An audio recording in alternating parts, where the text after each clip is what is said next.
Teman-teman sekalian, sekali lagi saya akan membahas mengenai vitamin D3 yang sedang marak viral di media sosial dan banyak penjualnya. Itu vitamin D3 yang dosis tinggi, yang 5.000 unit harus dengan resep dokter. Dan yang di atasnya 10.000 unit, 20.000 unit itu tidak BPOM. Karena apa? BPOM menyadari bahwa ini berbahaya. Kalau diminum secara sembarangan bisa terjadi intoksikasi. Oleh sebab itu tidak disetujui oleh BPOM. Nah, vitamin D3 ini memang vitamin kan. Vitamin itu fungsinya sebagai katalis dan kofaktor. Dan jumlah yang diperlukan tuh hanya sedikit.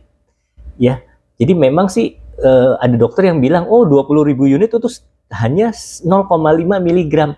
0,5 miligram itu besar. Besar ya. Kalau racun ya itu 0, sekian mikrogram aja itu sudah berbahaya. Begitu ya. Nah, ini vitamin D, ada beberapa obat. Ini sama kayak pasien saya nanya, dok, saya udah biasa minum metformin 500 mg. Kenapa dikasih glimepirid yang 4 mg?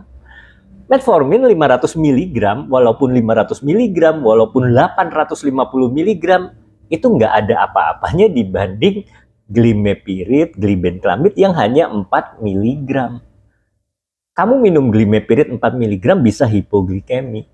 Gitu ya, jadi tolong otaknya dipakai ya, jangan sembarangan ngomong, apalagi dokter yang bilang 0,5 mg itu kecil, itu besar vitamin D3 ya. Jadi 20.000 unit itu besar dan hati-hati bisa menyebabkan efek samping intoksikasi. Teman saya juga minum dosis tinggi, pernah sampai gemeteran, mual. Ada teman sejawat dokter juga disuntik, itu juga sampai rasanya linglung, nggak enak badannya.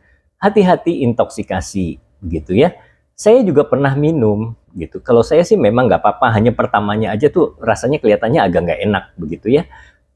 Karena saya zaman COVID dulu dapat sampel mulu dari perusahaan obat, ya, vitamin D 5.000 unit, begitu ya. Jadi sekali lagi vitamin D itu ada yang mengatakan bahwa dia bukan hanya berfungsi sebagai katalis atau kofaktor, tapi sebagai hormon loh.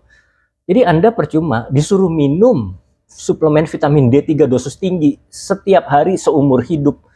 Itu jauh lebih berbahaya daripada kita mengikuti algoritma protokol pengobatan Perhimpunan Ahli Penyakit Dalam mengenai tentang misalnya pengobatan gula, pengobatan hipertensi. Itu jauh lebih aman. Karena apa? Karena range dosisnya sudah disesuaikan, tidak menimbulkan efek samping. Ya, efek samping jangka panjang mungkin 50 tahun lagi, tapi 50 tahun lagi kita udah keburu meninggal mungkin ya. Jadi kalau kita tidak minum obat darah tinggi, nggak minum obat gula, dalam waktu 5 tahun kita kena komplikasi dan bisa meninggal. Tapi kalau kita minum obat gula, obat darah tinggi, obat memang ada efek sampingnya, mungkin merusak ginjal, tapi 50 tahun yang akan datang. Begitu ya. Jadi mesti paham aspek manfaat dan risikonya. Anda minum vitamin D3 dosis tinggi udah nggak ada guna, organ tubuh rusak. Begitu ya.